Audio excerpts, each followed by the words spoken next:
What is going on, everybody? This is Justin Martinez, aka Jay the Sports Dude, coming to y'all live from my apartment. Hopefully, you all are staying at your homes as well, practicing social distancing and staying safe during this pandemic. And I'm here to provide y'all with a little bit of extra entertainment. That's right, folks. It is time for episode number 9. I'm running out of fingers here of Straight Shooter, the offseason web series that's all over the place as we talk about a little bit of everything. Players from New Mexico State. And joining me today is a real fan favorite, somebody who's all about that Southern hospitality off the court, but he's a real menace on the court. Shunn Buchanan, welcome to the show, my man. Hey, thank you for having me. Yes, sir. How you doing? How these past couple months of this quarantine life been treating you? It's been okay. When it first started, I was just sitting in the house all day, and then I finally just thought I needed a job and just got a job. Now I'm just working until I figure out what I want to do next. Yeah, definitely. We're going to get this one started with our first segment. This is called The Film Room, and this is where I took a couple of your best plays from last season. You're just going to help break them down for the people. How does that sound? All right, sound cool. All right, definitely. Now, on the offensive side of the ball, you're known as a real good facilitator, as good as it gets with pinpoint accuracy, and you actually led the team in total assists and assists per game last season. And this is one of your best dimes right here in a game against Missouri, Kansas City. Let's go ahead and take a quick look at it. Kansas City full court pressure. McCants is still out there. And they're going to go long to it. And he caught it in stride and scored. There it is. I mean, you want to talk about quarterback accuracy. It looked like you were in the pocket there. Just walk me through this play. And what's going through, like, the discussion in the huddle and the timeout prior to this? Is pretty much Jan saying, like, hey, it's your call if you want to let it fly or just a regular inbound pass? Yes, it was a late game situation, so this extra play for late game situation when you want to get the ball in and also keep the clock moving. So right here in this play, Jans did give me the option. If it's open, throw it, but if it's not, do not throw it and just throw it to someone else. But I kind of like took the risk right here because I knew Johnny he have like a big upside and very athletic, so I just trusted him to make the play. And as you can see, he went long because we knew that was going to be pressuring kind of hard, trying to get a steal to get back in the game. And so as soon as he went long, and I seen he was 1 foot a step ahead of his dude, I just threw it and just hoped that he made the play. Yeah, and that he did. Did it feel good coming off your hand there? Because that's a real tight window to put that in. Yeah, it felt good. It was actually one of the best throws I ever made. Yeah, definitely. Moving on to our next clip here on the defensive side of the ball, we know you take a lot of pride in your defense, and we got to see a really good one here in the game against Grand Canyon. Let's go ahead and check this one out. It's 4 of 5 from 3 at UTRGV. Jenkins gets stripped by Buchanan, who's a menace defensively. A menace defensively. There you go. Now you actually led the team, or you were second on the squad in steals, total steals last season. And this is a good one here. Now, the thing that really stands out is you're kind of playing the odds here, right? Because Devon Blackshear, the guy you're guarding, only about a 27% shooter from deep, and not really just a shooter in general. Is that pretty much the mentality here, is knowing you can take that risk a little bit? Yes, of course. Of course, that's a big part of the reason, because if he didn't shoot that percentage, I wouldn't take that big of a risk. But as you can see, I was just timing it out when I was going to actually leave him because I'm already in help. So I knew I could just go over there and get the steal because the guy already had his mind made up on scoring the ball. So I just took the risk and put myself in a position to take the ball away from him. Yeah, definitely. Walk me through just what the film review process is leading up to games. How many players are you scouting? About how many hours roughly do you think you're putting into just knowing the guys that you're matched up against? Um, we watch film a lot. It's a lot of film that we watch, and we watch on each player that if he averaged even 1 or 2 minutes, we still watch him. If they ever got in the game, we basically watch them and prepare for them because you never know, like when that player can get into the game. So you got to be prepared and stay ready for each player because any player in college basketball can make a difference. So you got to be ready to know what they do well and what they don't do well. Yeah, definitely. You talk about being prepared. There was a short point of the season when Trev was injured where you were playing a little bit of small forward as well. just because you were one of the only guards who actually knew that position and plays that are included in that. And we got to see one of those defensive plays when you were at that 3 spot here in a game against Seattle. Let's go ahead and check that out. No made field goals for Seattle in well over 3 minutes. Great spin move for Doc Campo, just couldn't quite convert. D'ing him up. Now this is Mattia DeCampo, a 6'7" forward for the Redhawks. You're standing at 6 feet flat. Just walk me through what's going through your mind on this play as you're getting to perimeter and you got to guard this guy. As the ball went away from me, I knew I had to be in help. And by me being in help, I knew I was going to have to eventually be in a closeout situation if my man got the ball. And I knew his strength was just ripping either way and just going strong to the goal. So when I closed out, I kind of closed out short, knowing that he was going to drive. And once he made his move, I never let him really get into my body. And I kept moving my feet as he tried to lay it up and get to the rim. Yeah, definitely. And I mean, to make it even harder, this is a guy who can also shoot that 3 ball, so you got to respect that as well, right? Yeah. Mm-hmm. But I know more than likely he would rather drive than shoot it, just off a percentage. Yeah, definitely. Now, I think also what's really impressive is just the fact that you're so willing to play these other positions. What was that kind of? Was there any conversation with you and Jans in leading up to Trev's injury? Where are you the one saying, "Hey, I'm willing to play at this 3 spot"? Is he coming to you? Just how did that work out? I think when Trev got hurt, well, when AJ and Evan were both playing, I know in practice that we didn't have enough 2s or 3s, either one. And I just was like, as we run plays, I would just go in at 2 and 3, and I'll just leave AJ and Evan at the top, and they run plays at point guard. So I would never run plays at point guard anymore. I would just run plays at the 2 and 3. So I guess that showed him that I really knew all the plays from each position. And then when Trev got hurt, I really just swap with whoever else played the 3, and we'll just do it like that. But it was never like just a conversation about it.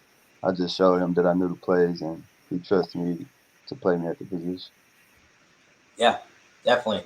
Now, also, when you're looking at these plays, it's very obvious that you know a lot about the game of basketball outside of just what's required for a point guard at that 1 spot. And so it makes a lot of people wonder, maybe a coaching career in store for you. Is that something you're considering later down the line or maybe even immediately? Yes, I'm considering coaching right now. I'm trying to work right now to find somewhere to start at and just work my way up in the coaching business. But I'm really looking forward to being a coach one day. Definitely.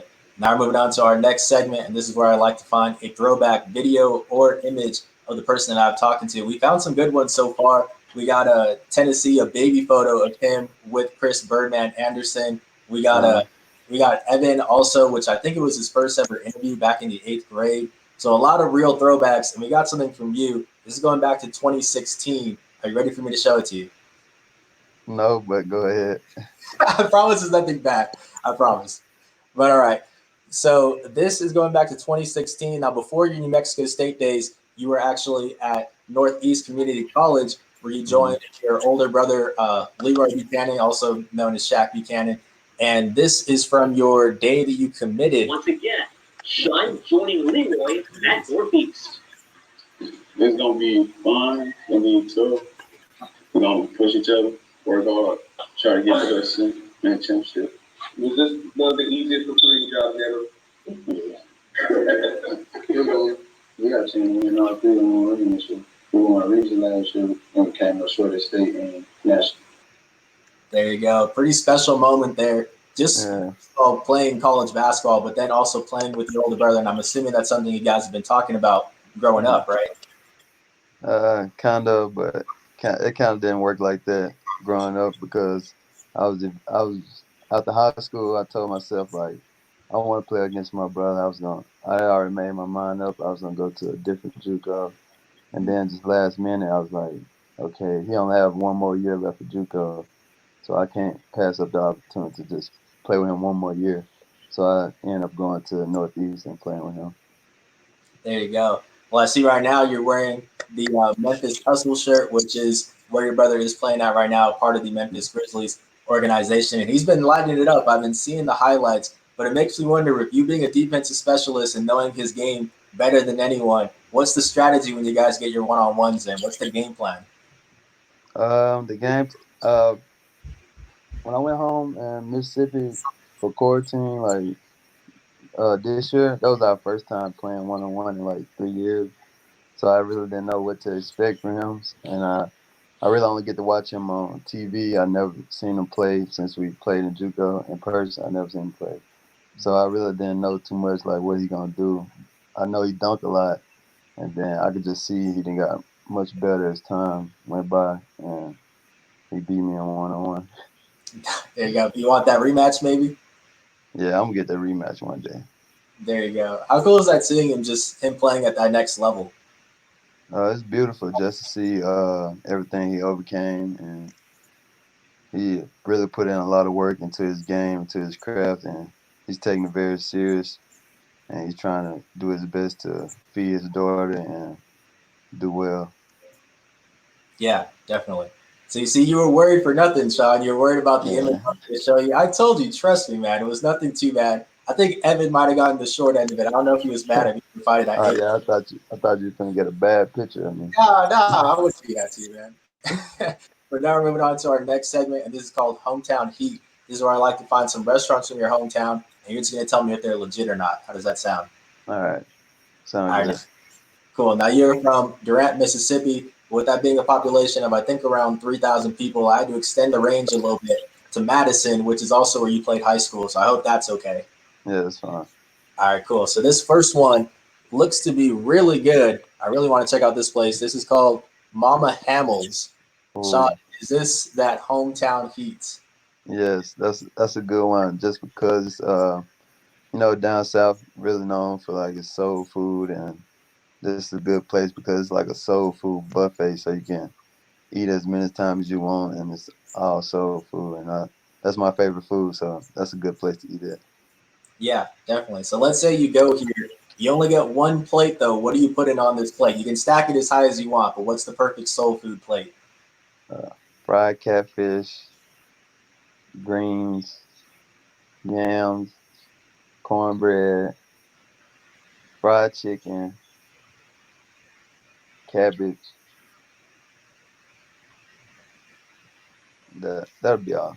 Yeah, you can. Macaroni, mac and cheese. I can't forget mac and cheese. That's my I was favorite gonna dish. say, That's my there, favorite dish. there you go. We're moving on to our next one, and this one is a little bit different. Definitely not soul food, but this is a place called El Ranchito. And the Mm. reason why I'm showing you this is because New Mexico very much known for its Mexican food. Can Mississippi hang with it? Is this that hometown heat? If anybody from New Mexico was to go there and eat, they probably wouldn't like it. But in Mississippi, man, Madison, that's a good place, a good Mexican place to eat at, and it's very good. I get the P5, which is just chicken, rice, and queso cheese. Okay, got you. Now, if I didn't name it, what is your favorite place to eat at?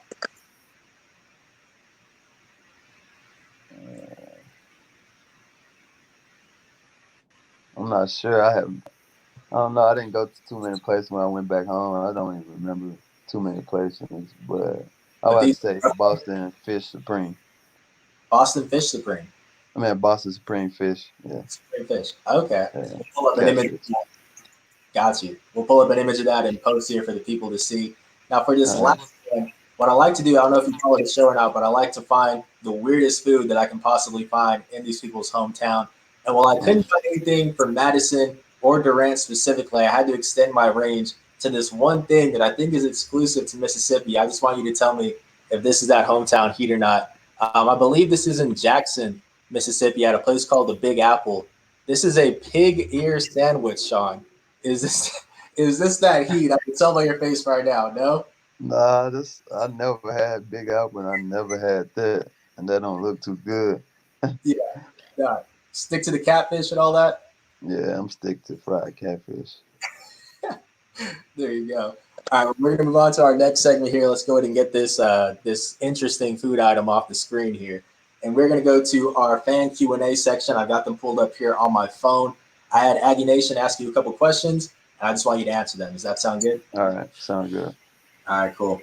So our first one is coming via Aguilar. It is Dave Free, who wants to know, what was the hardest charge you have taken and from who?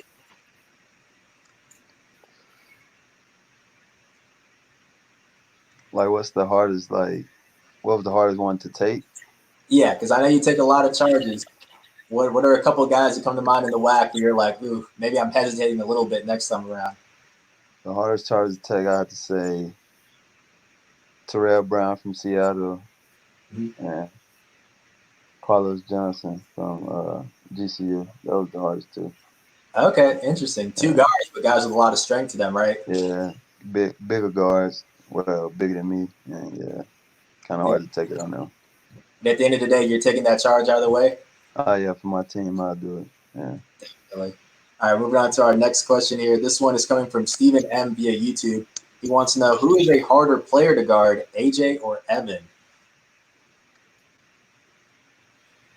It's a tough one.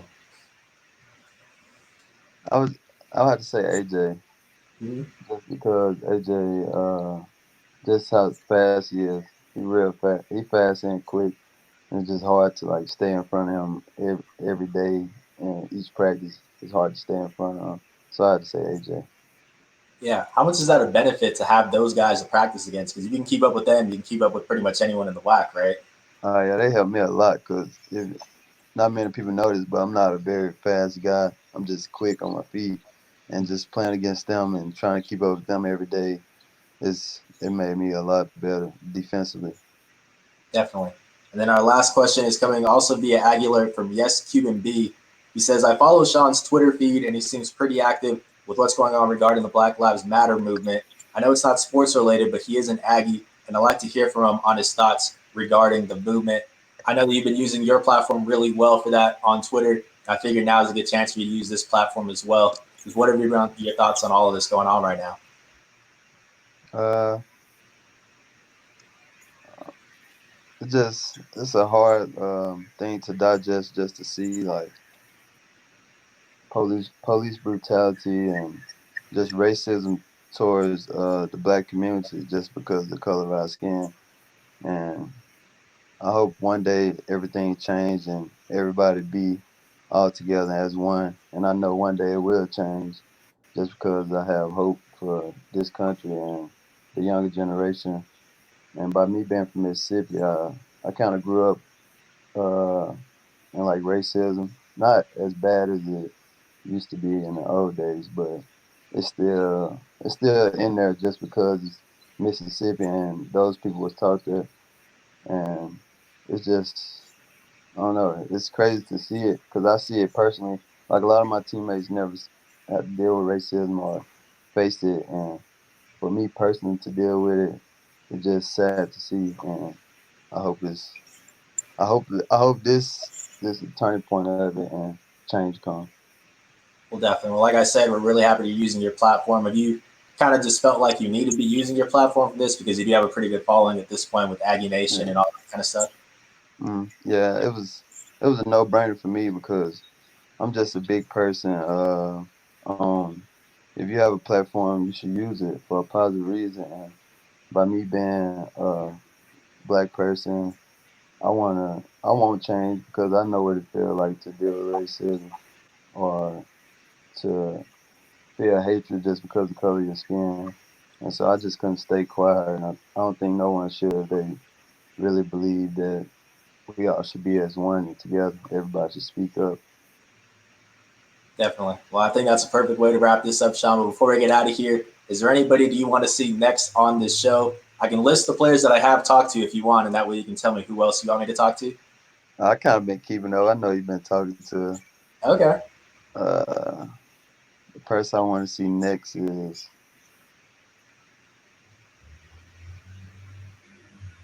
It can be a new guy or a guy that just graduated, anyone. it could be an old guy. It can be I would say Terrell. Or did you already talk to Terrell? he was the first one.